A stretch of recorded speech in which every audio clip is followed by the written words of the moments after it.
ಐತಿಹಾಸಿಕ ಕ್ಷಣಕ್ಕೆ ಸಂಸತ್ ಸಾಕ್ಷಿ ಆಗ್ತಾ ಇರೋದಕ್ಕೆ ಸಂಬಂಧಪಟ್ಟಂತೆ ನಾವು ಮಾಹಿತಿ ಕೊಡ್ತಾ ಇದ್ವಿ. ಸಹಜವಾಗಿ 8 ಗಂಟೆಗಳ ಚರ್ಚೆಯಲ್ಲಿ ಏನನ್ನು ಮಾಡಬೇಕು ಏನನ್ನು ಮಾಡಬಾರದು ಅನ್ನೋದ್ರ ಬಗ್ಗೆ ಕೂಡ ಈಗ ಸದ್ಯಕ್ಕೆ ವಿಪಕ್ಷಗಳು ಚರ್ಚೆಯಲ್ಲಿ ನಿರತವಾಗಿದೆ. ಅದರ ಮುಂದುವರೆದ ಭಾಗವಾಗಿ ಸಂಸದರ ಹೈ ಲೆವೆಲ್ ಮೀಟಿಂಗ್ ಅನ್ನ ಕಾಂಗ್ರೆಸ್ ಕೂಡ ಕರೆದಿದೆ. ಇವತ್ತು ಯಾವ್ಯಾವ ವಿಚಾರಗಳನ್ನ ಅಡ್ರೆಸ್ ಮಾಡಬೇಕು ಅಂತ ಕೆಲವೇ ಕ್ಷಣಗಳಲ್ಲಿ ಎಐಸಿಸಿ ಅಧ್ಯಕ್ಷ ಮಲ್ಲಿಕಾರ್ಜುನ್ ಖರ್ಗೆ ನೇತೃತ್ವದಲ್ಲಿ ಈ ಸಭೆ ಸ್ಟಾರ್ಟ್ ಆಗುತ್ತೆ ಅನ್ನೋದ್ರ ಮಾಹಿತಿ ಸಿಗ್ತಾ ಇದೆ. ಪ್ರಬಲ ಪ್ರತಿರೋಧವನ್ನ ತೋರಿಸ್ತಾ ಇರೋದು ಕಾಂಗ್ರೆಸ್. ಇನ್ಫ್ಯಾಕ್ಟ್ ಈ 95 ಪಿ ವಿ ನರಸಿಂಹರಾಯರ ಟೈಮ್ನಲ್ಲೂ ಕೂಡ ಅಷ್ಟೇ, ಆಮೇಲೆ ಮನಮೋಹನ್ ಸಿಂಗ್ ಟೈಮ್ನಲ್ಲೂ ಅಷ್ಟೇ ಅಪರಿಮಿತ ಅಧಿಕಾರವನ್ನ ವಕ್ಫ್ಗೆ ಯಾರು ಕೊಟ್ರು ಅಂತ ಕೇಳಿದ್ರೆ ಕಾಂಗ್ರೆಸ್ನವರೇ. ಹೀಗಾಗಿ ಅವರು ಅದನ್ನು ಡಿಫೆಂಡ್ ಮಾಡ್ಕೊಳ್ಳೇಬೇಕು. ಯಾಕಾಗಿ ಇದು ಅನಿವಾರ್ಯ ಅಂತ ಅದನ್ನು ಹೆಂಗೆ ಡಿಫೆಂಡ್ ಮಾಡ್ತಾರೆ, ಆಮೇಲೆ ಏನು ಪ್ರಶ್ನೆಗಳನ್ನ ಎತ್ತುತ್ತಾರೆ ಅನ್ನೋದೇ ಕುತೂಹಲ ಕಾರಣ. 12 ಗಂಟೆ ಕೇಳಿದ್ರು ಟೈಮು, 8 ಗಂಟೆ ಸಾಕಾಗಲ್ಲ ಅಂತ. ಬಟ್ ಅದನ್ನು ಒಪ್ಪಿಲ್ಲ. ಬಿಕಾಸ್ ಮಣಿಪುರದ ವಿಚಾರ ಕೂಡ ಚರ್ಚೆ ಮಾಡಬೇಕು, ಬರೀ ಇದೊಂದೇ ವಿಚಾರ ಚರ್ಚೆ ಮಾಡೋದಕ್ಕಾಗಲ್ಲ ಅಂತ 8 ಗಂಟೆಗಳು ಕೊಟ್ಟಿದ್ದಾರೆ.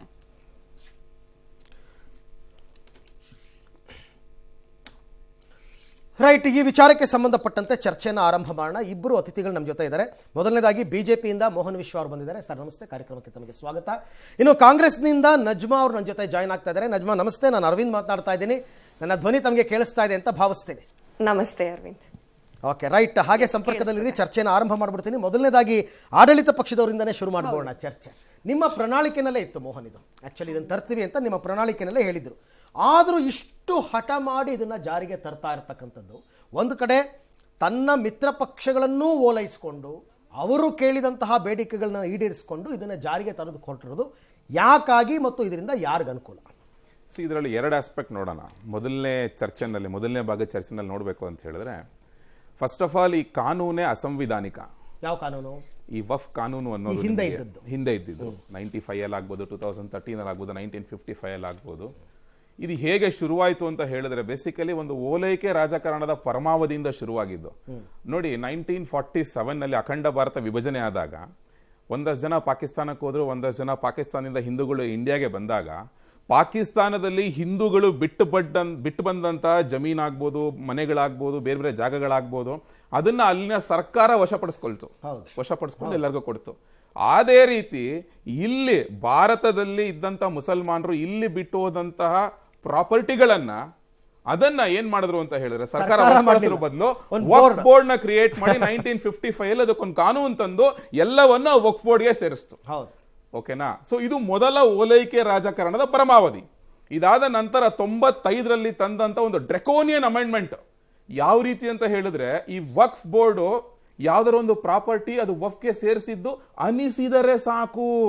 ಇಂಗ್ಲಿಷ್ ಅಲ್ಲಿ ಇಫ್ ಇಟ್ ಥಿಂಕ್ಸ್ ಸೋ ಅಂತಾನೆ ಇದೆ ಕಾನೂನಲ್ಲಿ, 95ರ ಕಾನೂನಿನಲ್ಲಿ. ಅದು ಅನಿಸಿದರೆ ಸಾಕು, ಪ್ರೂವ್ ಮಾಡಬೇಕಾಗಿಲ್ಲ, ಅನಿಸಿದರೆ ಸಾಕು, ಅದನ್ನ ವಕ್ಫ್ ಜಾಗ ಅಂತ ಅದು ಹೋಗಿ ಕಬಳಿಕೆ ಮಾಡ್ಕೊಂಡ್ಬಿಡ್ಬೋದು.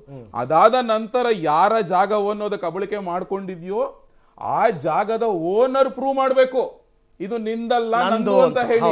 ವಕ್ಫ್ ಬೋರ್ಡ್ ಯಾವ್ದೋ ಒಂದು ಪ್ರಾಪರ್ಟಿ ತಂದು, ಇವಾಗ ನಾನು ನೀವು ಯಾವ್ದೋ ಒಂದು ಜಾಗನ ನಮ್ದು ಅಂತ ಪ್ರೂವ್ ಮಾಡ್ಬೇಕು ಅಂದ್ರೆ, ಇಲ್ಲ ನಮ್ಮ ಹತ್ರ ಒಂದು ಸೇಲ್ ಡೀಡ್ ಇರಬೇಕು, ಇಲ್ಲ ನಮ್ಮ ಖಾತೆ ಹೆಸರು ಇರಬೇಕು, ಕಂದಾಯ ನಮ್ಮ ಹೆಸರು ಇರಬೇಕು, ಅಥವಾ ನಮ್ಮಪ್ಪ ನಮ್ಮ ತಾತ ಯಾರೋ ಪರ್ಚೇಸ್ ಮಾಡೋ ಡಾಕ್ಯುಮೆಂಟ್ ಇರಬೇಕು, ಎಷ್ಟೆಲ್ಲ ಪ್ರೊಸೀಜರ್ ಪ್ರೂವ್ ಮಾಡಬೇಕು.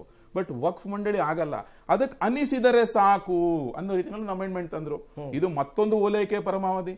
2013ರಲ್ಲಿ ಜಸ್ಟ್ ಬಿಫೋರ್ ಲೋಕಸಭಾ ಎಲೆಕ್ಷನ್ಸ್, ಇದೇ ಮನಮೋಹನ್ ಸಿಂಗ್ ಪ್ರಧಾನಿಯಾಗಿದ್ದಾಗ ಕಾಂಗ್ರೆಸ್ ನೇತೃತ್ವದ UPA 2 ಸರ್ಕಾರ ನಿಮಗೆ ದೆಹಲಿಯ ಪ್ರತಿಷ್ಠಿತ ಪ್ಲೇಸ್ಗಳಲ್ಲಿ ಲೈಕ್ ಪಾರ್ಲಿಮೆಂಟ್ ಹೌಸ್, ದರಿಯಾಗಂಜ್, ಕರೋಲ್ ಬಾಗ್, ಆಮೇಲೆ ನಿಮ್ಗೆ ಏನ್ ಹೇಳ್ತಾರೆ ಅದಕ್ಕೆ, ನಮ್ಮ ಬೇರೆ ಬೇರೆ ಪ್ರತಿಷ್ಠಿತ ಜಾಗಗಳಲ್ಲಿ ನಿಮಗೆ ಹತ್ತತ್ರ 128 ಪ್ರಾಪರ್ಟಿಗಳನ್ನ ಡಿನೋಟಿಫೈ ಮಾಡಿ ವಕ್ಫ್ ಮಂಡಳಿಗೆ ಕೊಟ್ಬಿಡ್ತು. ಇವತ್ತು ಅಲ್ಲಿ ಪರ್ ಸ್ಕ್ವೇರ್ ಫೀಟ್ ಮಿನಿಮಮ್ ಅಂದ್ರೆ 75,000 1 ಲಕ್ಷ ಓಡ್ತಾ ಇದೆ. ಸೊ ಆ ಮಟ್ಟದ ಒಂದು ಜಾಗವನ್ನ ಅವತ್ತು ವಕ್ಫ್ ಮಂಡಳಿಗೆ ಕೊಟ್ಟುಬಿಟ್ಟು ಸೆಕ್ಷನ್ 40 ಅಂತ ಒಂದು ಇಂಟ್ರೊಡ್ಯೂಸ್ ಮಾಡಿ, ಅಲ್ಲಿ ನೀವು ಏನೇ ಡಿಸ್ಪ್ಯೂಟ್ ಇದ್ರು ಟ್ರಿಬ್ಯುನಲ್ಗೆ ಹೋಗ್ಬೇಕು, ಟ್ರಿಬ್ಯುನಲ್ ಆರ್ಡ್ರೇ ಫೈನಲ್ಲು, ಟ್ರಿಬ್ಯುನಲ್ ಮೇಲೆ ನೀವು ಅಪೀಲ್ ಹೋಗ್ಬೇಕು ಅಂದ್ರೆ ಅದಕ್ಕೆ ಸಾವಿರಾರು ಪ್ರೊಸೀಜರ್ಗಳಿದಾವೆ, ಆಗೋದಿಲ್ಲ.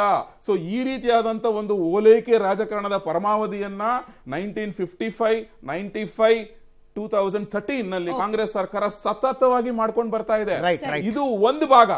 ಇದರ ಆಮೇಲೆ ಚರ್ಚೆ ಮಾಡಿ. ನಜ್ಮಾ ಅವರ ಹತ್ರ ಪ್ರಶ್ನೆ. ನಜ್ಮಾ, ಕಾಲಕ್ಕೆ ತಕ್ಕಂತೆ ಬಿಲ್ಗಳನ್ನ ತಿದ್ದುಪಡಿ ಮಾಡೋದ್ರಲ್ಲಿ ಯಾವುದೇ ರೀತಿಯಾಗಿ ಅನುಮಾನಗಳಿಲ್ಲ.